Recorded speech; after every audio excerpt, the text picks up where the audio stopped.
ต้อนรับคุณผู้ชมเข้าสู่ Thailand Connect 15:05 นาทีโดยประมาณจนถึง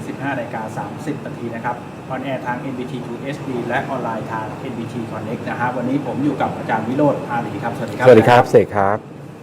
สิ่งสำคัญนะวันนี้ผมไม่ได้มาคนเดียวนะครับผมมีแขกรับเชิญมาด้วยนะครับภารกิจของกรมการปกครองที่หลายคนติดตามนะครับเราจะได้เห็นเรื่องทั้งของการจับบ่อนผับบาร์แล้วก็คาราโอเกะรวมถึงอาบอบนวดนะครับก็เป็นบทพิสูจน์อีกอย่างหนึ่งของการทำงานของข้าราชการนะครับจนทำให้ชุดนี้ถูกขนานนามในเรื่องของมือปราบฝ่ายปกครองนะฮะเดี๋ยวพูดคุยกับทางคุณรณรงค์ทิพย์สิริครับรองอธิบดีกรมการปกครองครับสวัสดีครับ สวัสดีครับ สวัสดีครับ เป็นไงมายังไงทำไมมีชุดนี้เกิดขึ้นใน มหาดไทยฮะ คือขออนุญาตนำเรียนเบื้องต้นก่อนนะครับถึงภารกิจของกรมการปกครองกระทรวงมหาดไทยนะฮะภารกิจหนึ่งก็คือเรื่องของการรักษาความสงบเรียบร้อยให้กับสังคมนะครับนี้ตามกฎหมายนะฮะกฎหมายวิธีพิจารณาความอาญาเนี่ยให้อำนาจพนักงานฝ่ายปกครองนะครับทำหน้าที่เหมือนกับตำรวจเลยนะครับในภูมิภาคเหมือนกันหมดเลยนะฮะแต่ถ้าในกรุงเทพเนี่ยจะมีสำนักการสอบสวนและนิติการกรมการปกครองนะครับที่มีฐานะเป็นพนักงานฝ่ายปกครองหรือตำรวจชั้นผู้ใหญ่ในระดับหัวหน้างานหัวหน้าฝ่ายขึ้นไปนะครับอันเนี้ยเรามีอำนาจหน้าที่ทางกฎหมายอยู่แล้วนะครับแต่ชุดที่จะปฏิบัติการตรงนี้มันไม่มีนึกออกไหมฮะทีนี้พื้นที่ในกรุงเทพเนี่ยมันก็เป็นพื้นที่ที่อาจจะมีอาชญากรรมที่เกิดขึ้นเยอะโดยเฉพาะอาชญากรรมที่มาจากสิ่งที่กรมการปกครองรับผิดชอบโดยตรงนะครับอย่างเช่นเรื่องของสถานบริการนะครับเรื่องของการพนันนะครับรวมถึงเรื่องของที่เราได้รับการร้องขอจากหลายหน่วยงานคือเรื่องค้ามนุษย์ด้วยนะครับหลายๆเรื่องนะเมื่อมีภารกิจอย่างนี้เกิดขึ้นมาแล้วเราไม่มีคนที่จะไปตอบสนองนะครับจึงเป็นที่มาที่จะให้เกิดชุดปฏิบัติการพิเศษของกรมการปกครองขึ้นมานะครับแรกๆก็ยังไม่ใช่ชุดแบบนี้หรอกครับเป็นการรวมกลุ่มการเฉพาะกิจนะครับของเจ้าหน้าที่ภายในสำนักการสอบสวนและนิติการนั่นแหละเวลามีงานอะไรนะฮะเราก็จะเรียกว่าชุดเฉพาะกิจกรมการปกครองบ้างชุดเฉพาะกิจกระทรวงมหาดไทยบ้างอะไรอย่างเงี้ยนะครับเรียกแปลไปตอนหลังก็เลยเกิดแนวคิดว่าเราก็ต้องตั้งหน่วยงานขึ้นมาแล้วเพราะมีอำนาจหน้าที่ทางกฎหมายแต่ไม่มีหน่วยงานที่จะมารับผิดชอบโดยตรงต้องดึงคนจากส่วนนู้นส่วนนี้มาประกอบกำลังกันแต่ละครั้ง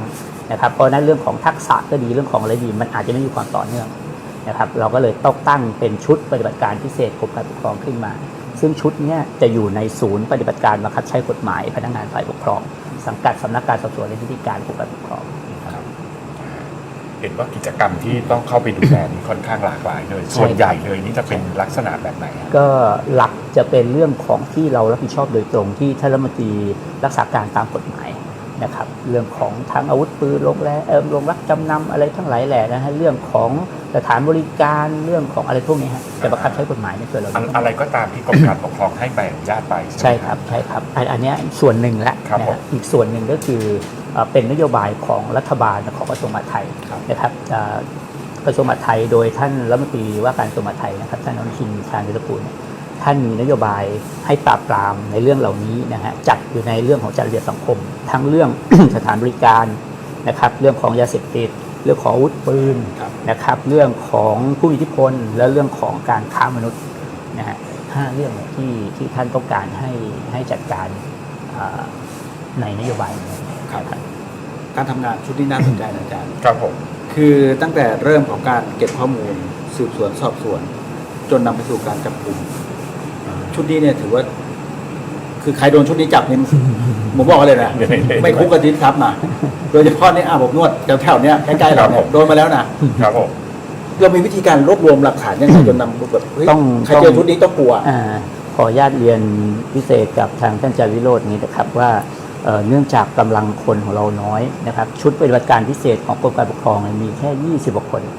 นะครับประมาณ25 คนนะตอนนี้ปัจจุบันนี้นะครับเพราะนั้นเนี่ยงานรูทีนเราก็มีครับงานเอกสารงานประชุมงานนโยบายอะไรทั้งหลายแหล่นะฮะก็ต้องใช้คนเหล่านี้เป็นคนทำนะครับแต่ก็เป็นเรื่องที่เกี่ยวข้องเหล่านี้นะครับพอมีเรื่องเข้ามาแน่นอนต้องออกไปสืบก็ต้องใช้คนเหล่านี้ออกไปสืบอีกเหมือนกันคนกลุ่มเดียวกันเนี่ยครับนะครับหลังจากนั้นกลับมาวางแผนไปสู่การจับกลุ่มนะฮะชุดที่บุกจับกลุ่มก็ต้องเป็นชุดนี้แหละครับจะเปลี่ยนเป็นชุดสวัสดิ์นะครับ เพราะฉะนั้นเนี่ยทักษะมันก็จะต่อเนื่องนึกออกไหมฮะมันจะมองภาพออกหมด ทุกคนที่ปฏิบัติงานจะมองภาพตั้งแต่ต้นจนจบได้ออกนะครับเพราะฉะนั้นเวลาเขาสืบเนี่ยเข้าสืบเขาจะลงลึก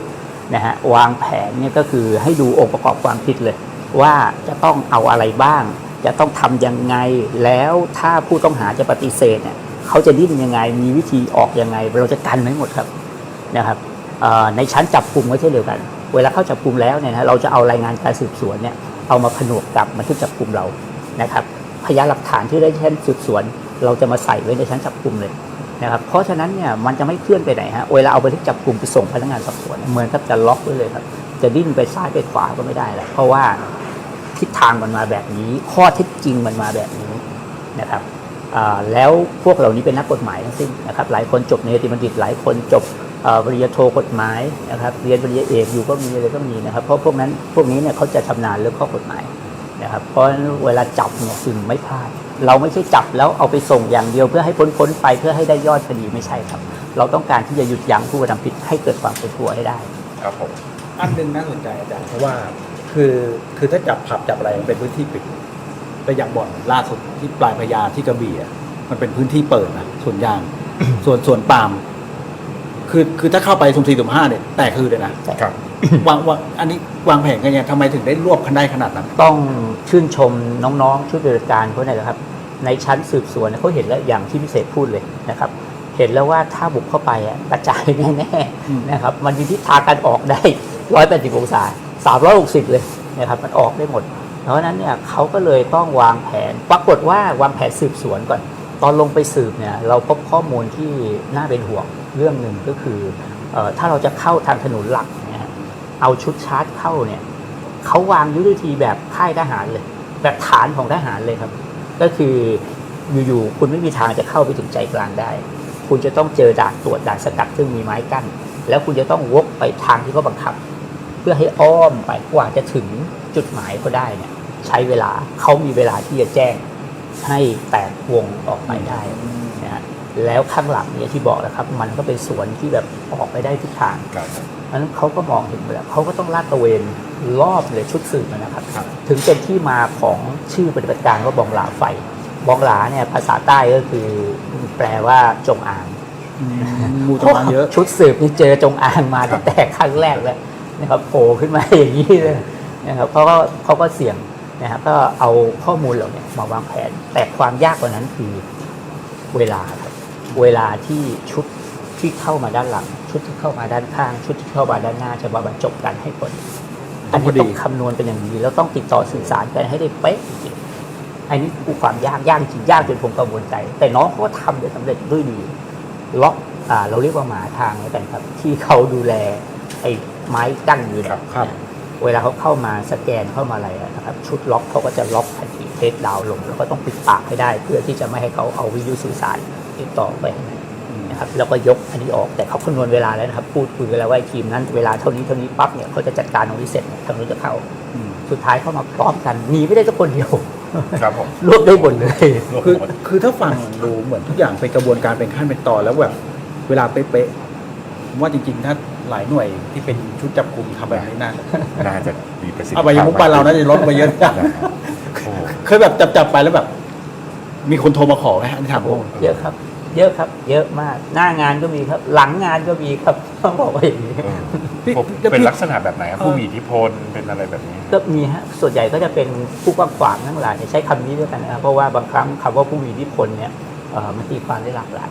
นะครับแต่ในคำจำกัดความผู้มีอิทธิพลของสมัยไทยต้องก่อให้เกิดความเดือดร้อนแก่คนอื่นก็ด้วยถึงจะเรียกว่าเป็นผู้มีอิทธิพลบางครั้งคนที่ขอโทรมาอะไรอาจจะไม่ใช่ผู้มีอิทธิพลโดยตรงอาจจะเป็นผู้กว้างขวางรู้จักนะครับเขาตรงนู้นตรงนี้อะไรเงี้ยก็มีบ้างนะที่โทรมาขอมีปฏิเสธยังไงปฏิเสธง่ายมากเลยครับเขาบอกไม่ได้ครับไม่ได้แล้วไม่เคืองหรออันนี้ไม่ห่วงเลยครับเพราะว่าคืออย่างนี้ครับหนึ่งคือเราทำงานด้วยใจบริสุทธิ์เราไม่มีผลประโยชน์เข้ามาเกี่ยวข้องเลยนะครับข้อที่สองคือผมไม่รู้จักกับเขาเลยเป้าหมายทั้งหลายที่จะไปจับเนี่ยเขาไม่ได้สนิทชิดเชื้อหรือไม่รู้จักกันเลยนะครับนะแล้วก็สุดท้ายเราทำงานด้วยเพราะหน้าที่ตามกฎหมายจริงๆนะครับเพราะให้มันจบแล้วมันจบทุกอย่างคือจะมาพูดยังไงก็ไม่ได้จะมาทำอะไรเราก็ไม่ได้ นะครับซึ่งถ้าจะกดดันผมให้ย้ายให้อะไรสมมตินะครับถ้าเขามีทางอำนาจขนาดนั้นนะ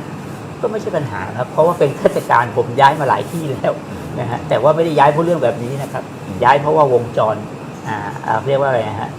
มันถึงเวลาที่จะต้องไปนะครับเป็นไปตามขั้นรองแค่นั้นเองเพราะฉะนั้นไม่ห่วงน้องๆก็ไม่ห่วงไม่มีใครห่วงเลยครับ ผมแล้วในตัวเนื้องานมีอะไรหนักใจไหมครับนอกเหนือจากกำลังคนที่ค่อนข้างมีจำกัดนะครับ เรื่องของอาหารจะมีคนมาวิ่งมาอะไรต่างๆอย่างเงี้ยนะครับนอกเหนือจากนี้ยังมีอะไรที่เป็นกังวลหรือว่า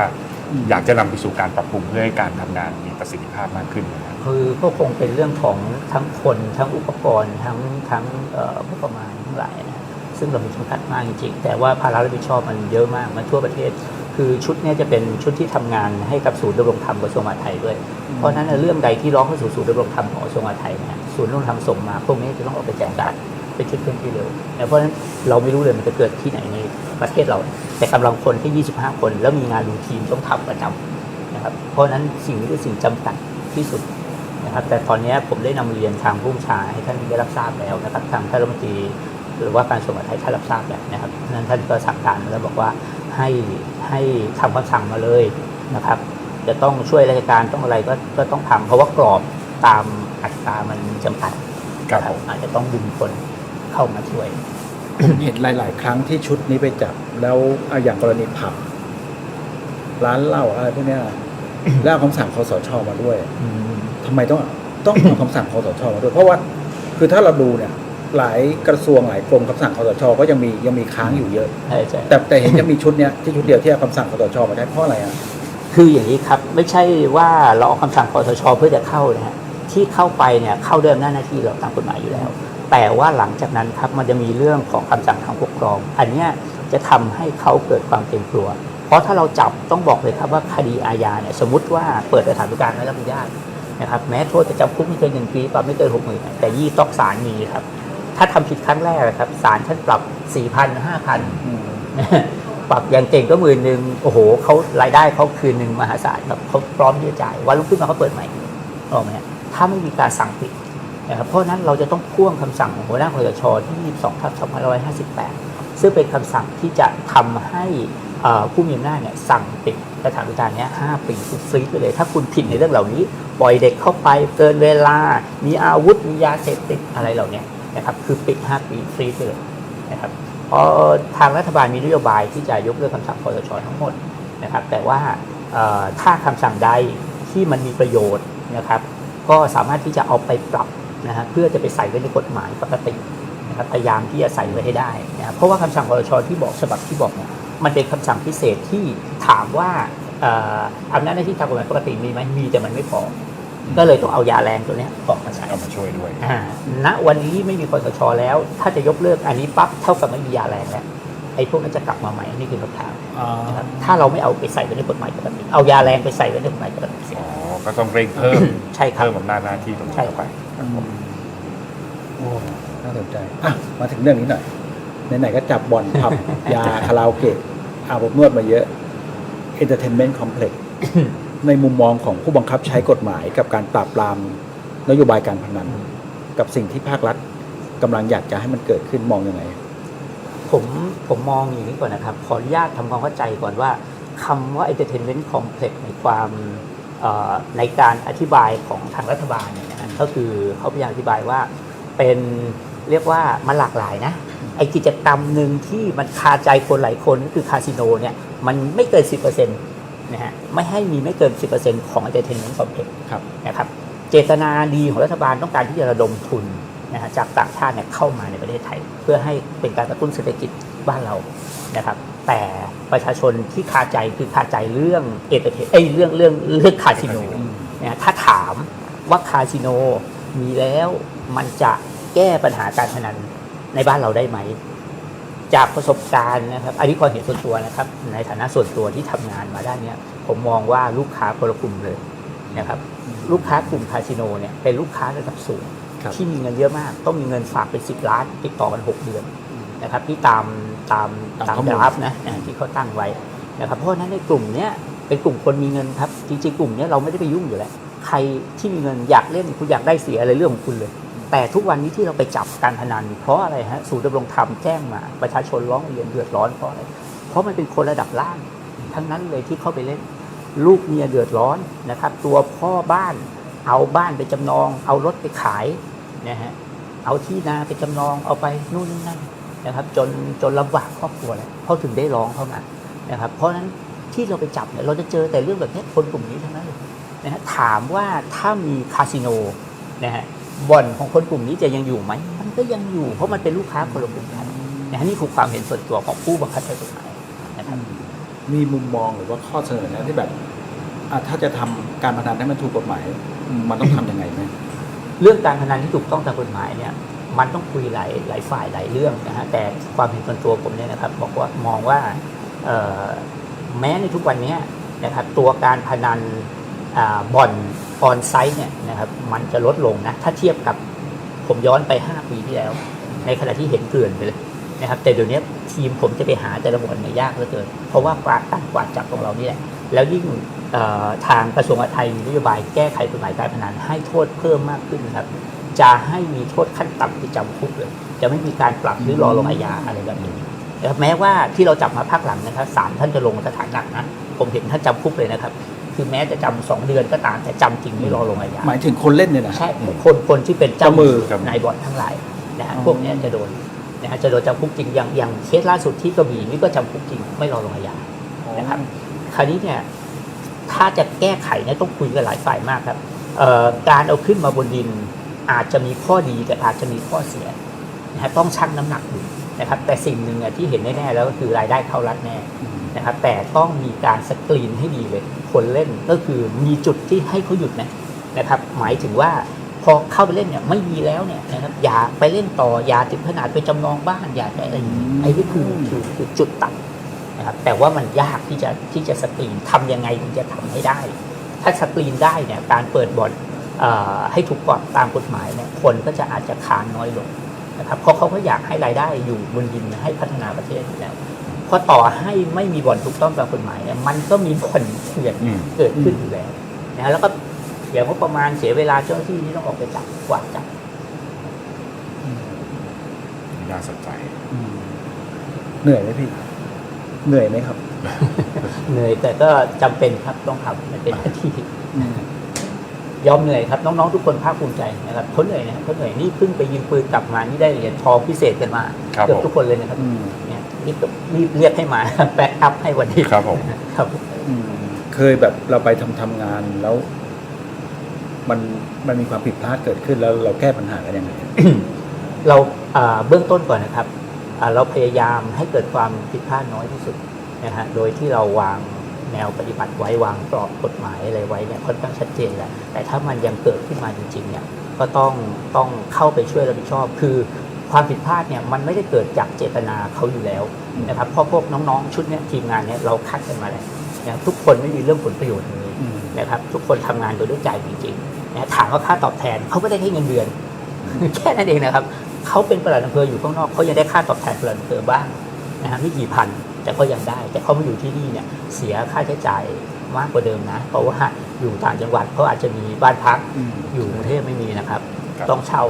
นะฮะเช่าโอเคได้ค่าเช่าก็มันก็ได้นิดหน่อยก็ยังดีกว่าไม่ได้เลยนะครับเพราะค่าเช่าในกรุงเทพก็หาถูกๆไม่มีละนะครับเขาก็ทำด้วยใจ เห็นว่าชุดอย่าง ท่านรองรณรงค์ไปจับกันค่อนข้างเยอะหลายคดีหลายเคสเคยแบบผิดใจกับหน่วยงานข้างเคียงอะไรกันยังไงบ้างไหม คือเมื่อก่อนเยอะนะครับเนื่องจากว่าไม่เข้าใจนะฮะก็คือหน่วยงานข้างเคียงเนี่ยบางต้องเรียกว่าแล้วแต่คนแล้วแต่ที่ด้วยนะเขาอาจจะไม่มีความเข้าใจนะฮะหรือแม้กระทั่งตัวผู้ประกอบการเองก็ตามนะฮะเขาคิดว่าเราไปทุบหม้อข้าวไปอะไรจริงไม่ใช่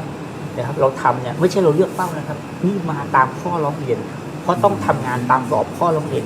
ของประชาชนเท่านั้นนี่ผมทุกวันนี้ไม่ใช่เฮ้ยอยากจับเราไม่ได้มีธงอยู่ในใจอยู่แล้วว่าจะไปอย่างนี้ ไม่ได้ด้วยเพราะว่ากรอบในการปฏิบัติงานมีมาได้3อย่างเท่านั้น1คือศูนย์ดำรงธรรม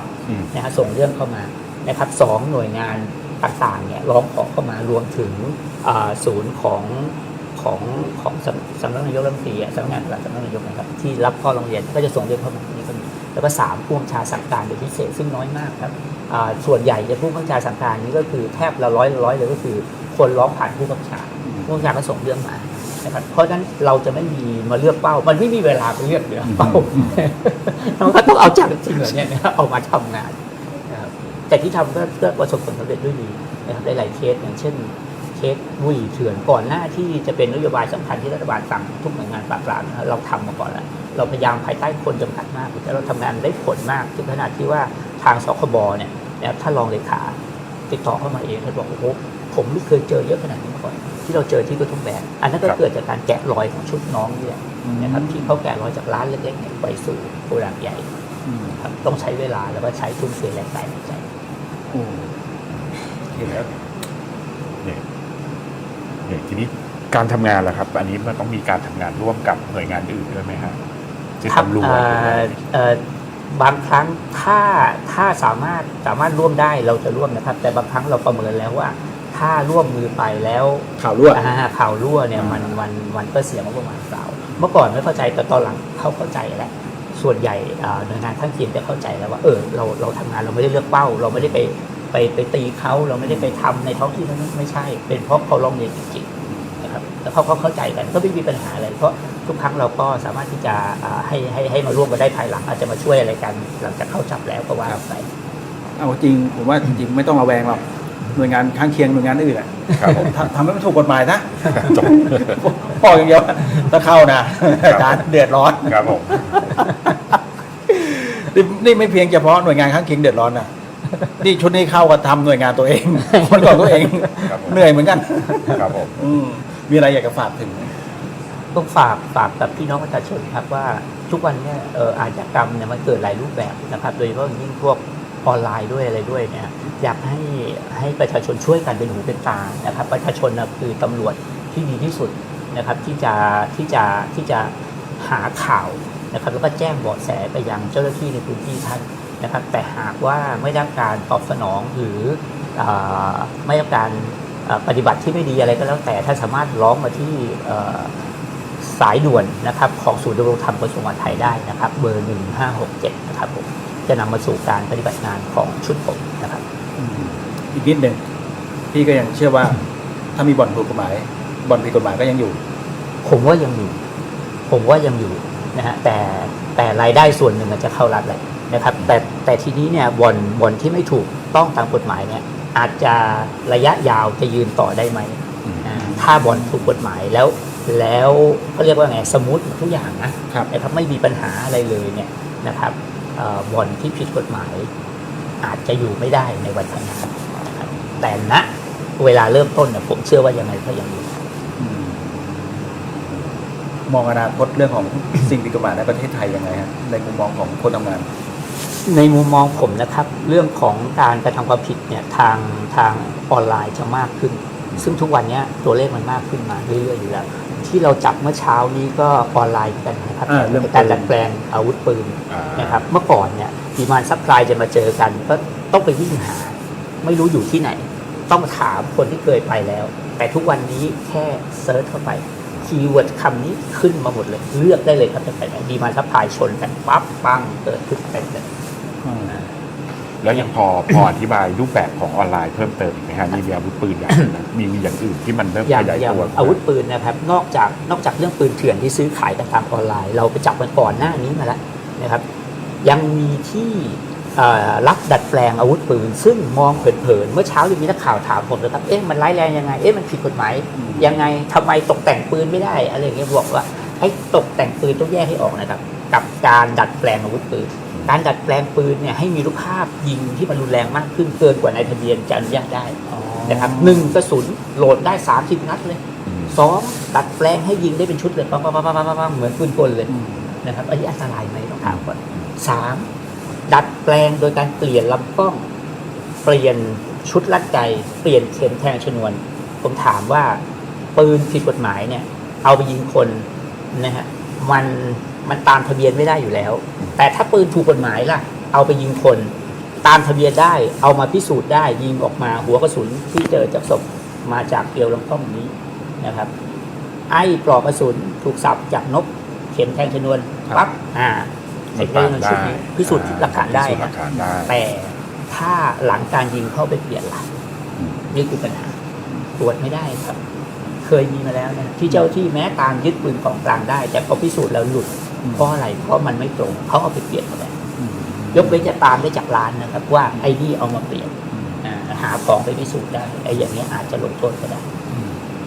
เป็นเรื่องสลับซับซ้อนนะครับ ก็ขอบพระคุณนะฮะสำหรับข้อมูลดีๆที่เกิดขึ้นในวันนี้ เพราะฉะนั้นฝากย้ำไว้นะฮะก็ทำอะไรมันถูกกฎหมายซะนะฮะเพราะว่าถ้าชุดนี้ลงก็เหนื่อยหน่อยนะ ครั ฮะ บผม สำหรับการต่อสู้คดี เพราะว่าอย่างที่เราทราบกันมาไม่คุกก็ยึดทรัพย์นะครับมี2อย่าง